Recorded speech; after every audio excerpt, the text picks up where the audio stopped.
Yo, it's been a while again. Yeah, I know I look like shit. I've just been back from the gym and I have not showered yet. So, if that was too much information, I'm not apologising. Yeah, no, so just thought I'd talk about a couple of things that have been on my mind recently. You know, cost of living crisis, post-COVID, extremely high rents, house prices increasing, you know, all things that are kind of relevant to me at this stage of my life, at 23 years old. You know, so, you know, I obviously looked into it a little bit, just graduated, unemployed currently, so that's fun, got so much free time, and yeah, no, there's a couple people who there's a couple people who I thought like economists kind of people, sort of, you know, one's a trader, like a personal trader, individual trader, not for a company. Okay, so there's a podcast called Ben and Emil Show, which used to be the Trillionaire Mindset. That's a whole other story. That was part of TMG and whatnot, but now they're out on their own. So one of them's a trader, one of them's kind of like an ex-lawyer, I guess. They're hilarious, and you know, I have watched them quite a lot. And the one that's a trader is he's like, you know, self-made. I think he just like options trading, if you know what that is. They're both hilarious, and they have like really good takes like on the economy. I mean, that's like the US economy, so different but really interesting stuff. Most recently talked about the kind of big drop in the market recently, and I think it's like the Japanese like yen unfolded and trading. Well, I don't know really understand how it happened, but they kind of do a good explanation of it. Not going to butcher that on here.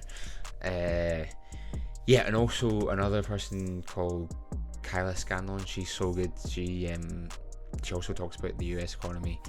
I think she was a trader for a bit, but kind of the last couple of years been doing like a lot of like media stuff, and she has some like crazy interviews with people from the Fed, and you know, like really seriously kind of mainstream stuff. I mean, I think she like blew up on TikTok or something. I don't have TikTok, but she kind of, I saw her on she was actually on Trillionaire Mindset, and that's how I found her. She's really good.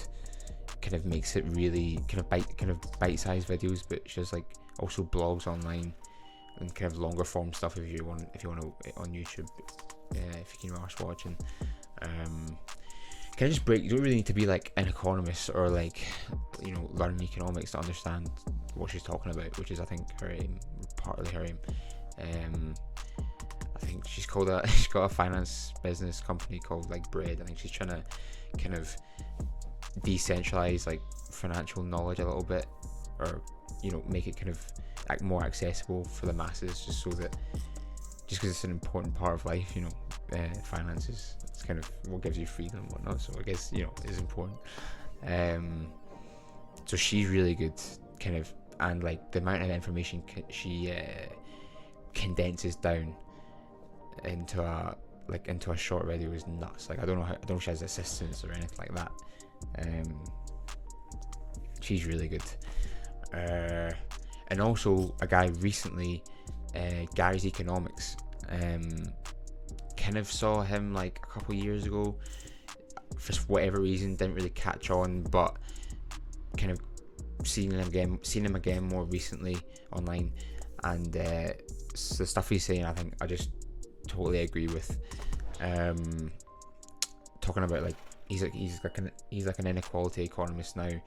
Used to be a big time trader in London, kind of made his fortune off of like the financial crisis 2008 and predicting other sort of big market crashes and, you know, disasters or whatever.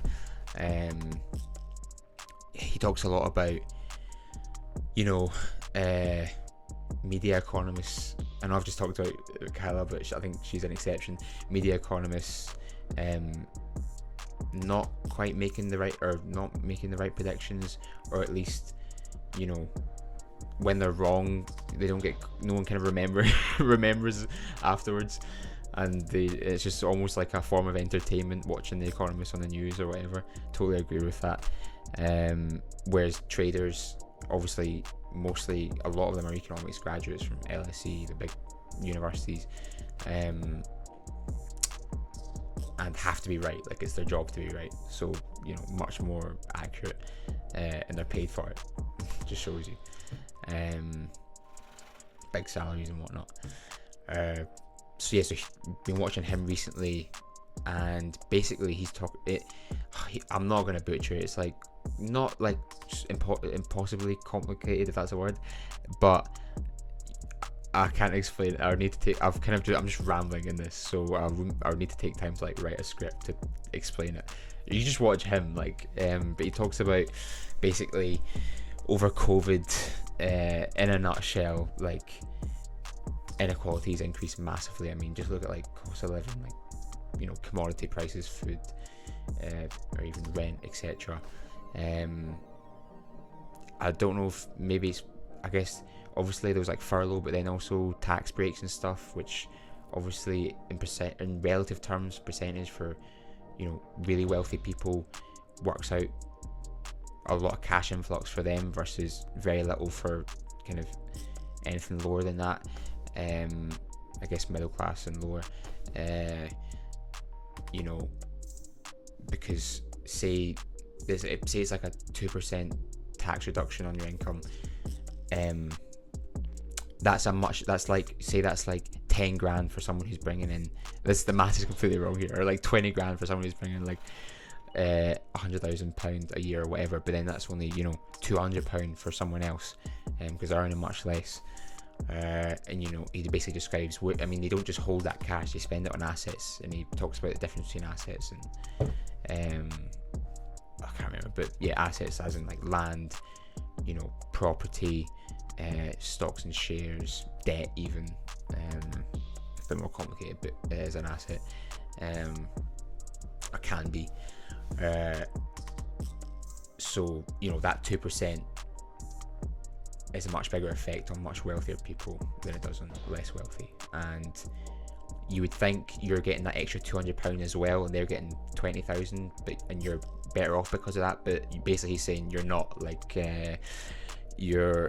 because they get 20,000, they don't just hold that in cash, they spend it on assets, and then that makes assets relatively much more expensive for you, because obviously drying up supply, and there's still a lot of demand for it, so the assets go up in price way more than the £200 you get. So so basically you're almost actually losing money essentially, from the tax break. He did a thesis at Oxford many years ago, I think, and I've not really read it, to be honest, but he had a website back then. I don't think he's used it in years, but he kind of had like an idea for getting the wealthy to spend their money, like to have money flown into the economy, to reduce inequality, instead of just, I've not said the word, like, instead of bringing in a wealth tax. That's his whole thing.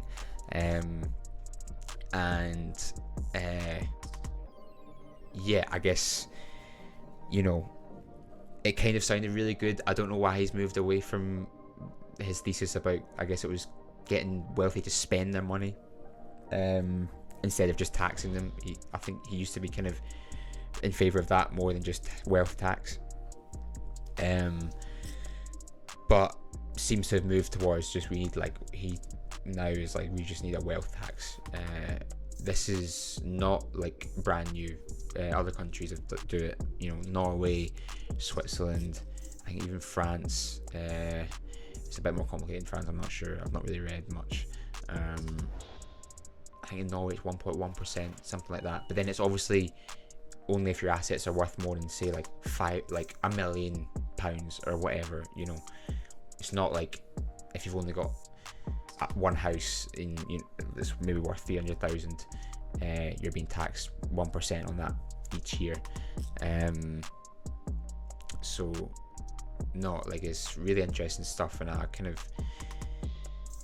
his whole he mentioned this in a previous video. His whole idea is that, you know, he's got kind of the the backing of like being right on his side. So like the longer time goes on, he'll be kind of more and more right as we see like his predictions kind of play out.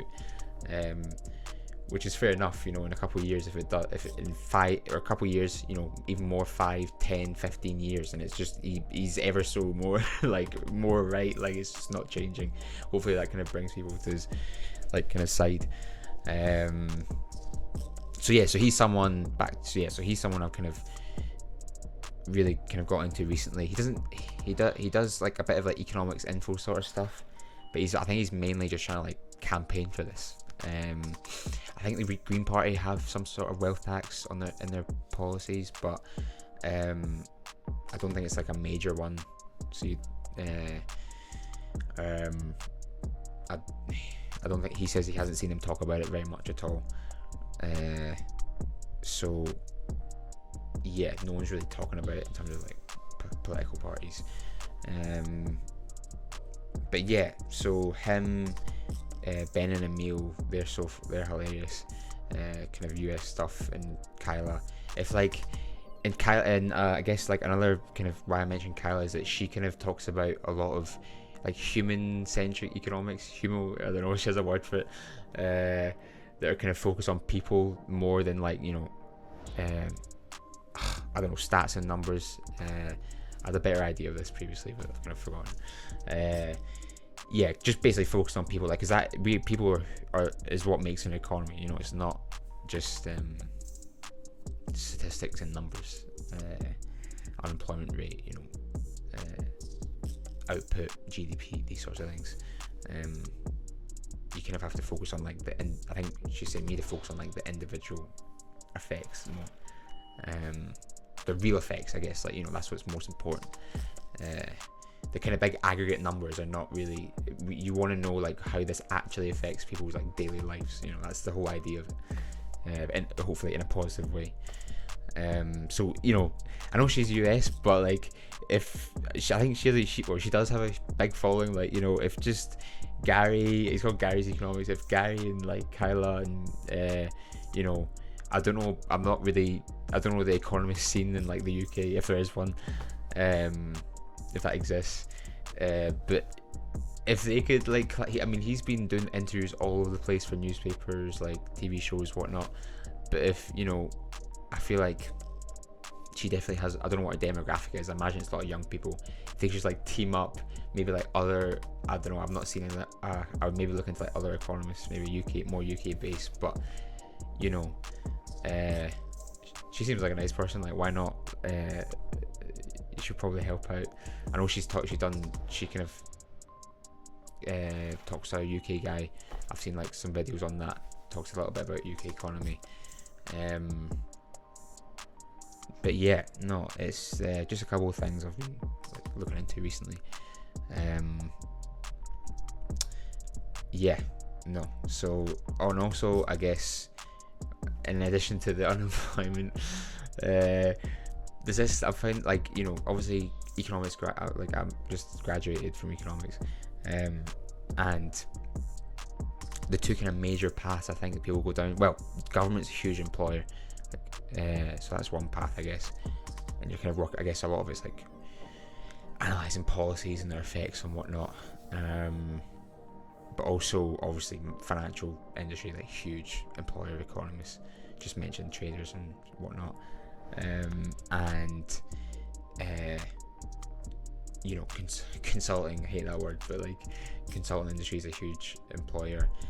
Kind of looking at both industries. I don't know what I'm doing. I'm just like I'm just grasping at straws a little bit. I guess I think I would enjoy it all. Like, I've kind of, the last year has been so good as a course. Personal life not so much, but the course has been good. And yeah, no, so I guess I would I'm not sending out a job out, this is not a job proposal or whatever, but you know, kind of looked in like I guess within financial, you know, you got your investment banks and like asset management and trading and whatnot, and looking at well, asset management in particular, just because I've heard they have great work-life balance. You know, I like to like dig into these things, and in you know, some of these topics, because they're so popular, people want to kind of do on their own. And I guess like investing is something that ordinary people do, you know. And I guess so you want to find material that helps you, right? So sometimes I go like Reddit and stuff to check out, you know, sometimes there's people that do this for a living on there, and they kind of, or they're in industry, or they've made it on their own or whatever, and they like give out like, some like great resources just out of like the kindness of their heart. So go on there for a bit, have a look.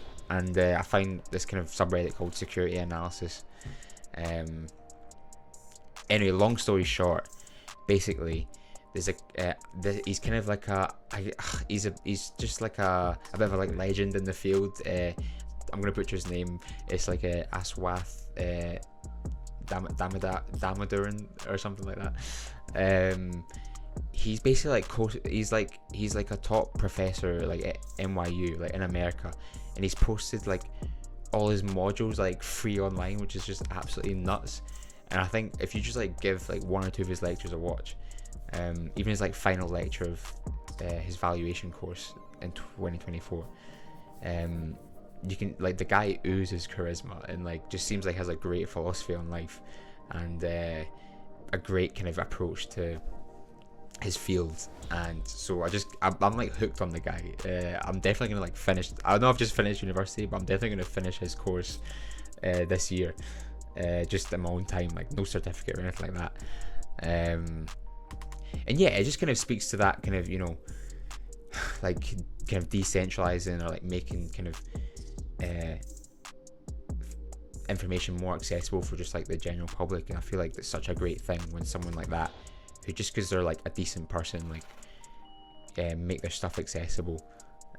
You see all these like fucking like loads of courses like online, like asking you for your money, and that are just probably like probably just not even a third of the value in them, compared to like some of the gems you can like find online just from like people who, you know, have made money elsewhere and they don't need to make more money, so they just kind of help out others, I guess.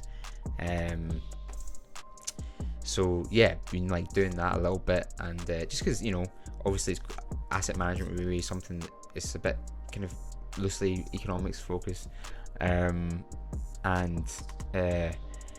related to my degree, and you know, it could be a job potentially.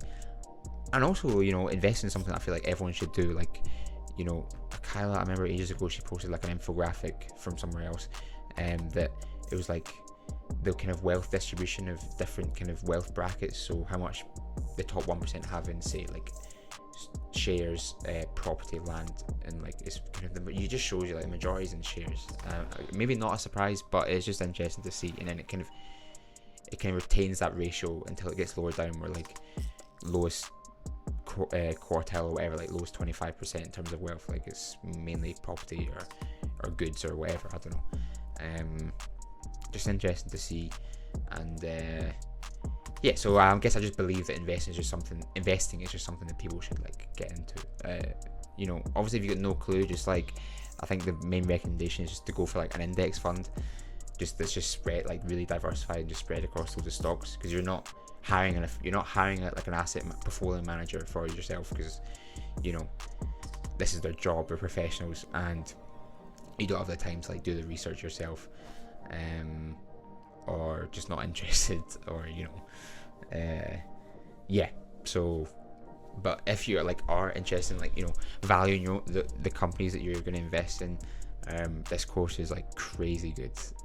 I'm like, he kind of recommended, he did like a little accounting 101 thing like to do first. I'm at near the end of that, just because if it says it's like a requirement just to be able to understand what he's talking about in the valuation course, which is fair enough. I probably would get by, but I've got the time, so why not? So yeah, so that's kind of just like what I've been doing with my time, and just stuff that I feel like is just important right now. And I feel like it's maybe a little bit of like a crux, like, you know, okay, cost of living is like terrible right now, but and it probably will. I mean, the Gary economics is basically just saying it's going to get worse. I don't know about in terms of like commodity prices, right, like food and whatnot, but I mean, I need to look into it more. But you know, house prices and rent like that, and those kind of major assets, for sure. So yeah, and you know, obviously searching for jobs and whatnot, but these are just things I'm interested in. And yeah, it's kind of a bit of like, I feel it's a bit of a crux, like you know, he's kind of really pushing for this at the moment, like a wealth tax. And you know, there's kind of other economists, people like on the scene, kind of coming up a little bit. People are like taking more interest in the economy, because you know, it's like highly relevant. I feel like it's like everyone should know a little bit about it, because it obviously affects you, like your mortgage rates, interest rates, bank loans, whatever. So yeah, highly relevant. But yeah, if they can just like team up, just just save the world, that'd be so good. Make houses affordable, you know, that'd be good for me as well. Yeah, so yeah, okay, that's it. That had no cohesion, and it was just a big rant. I just felt like I needed to just do this, just like put something out there, you know. I don't know. But yeah, thanks for listening, and I'll see you in the next one. Peace.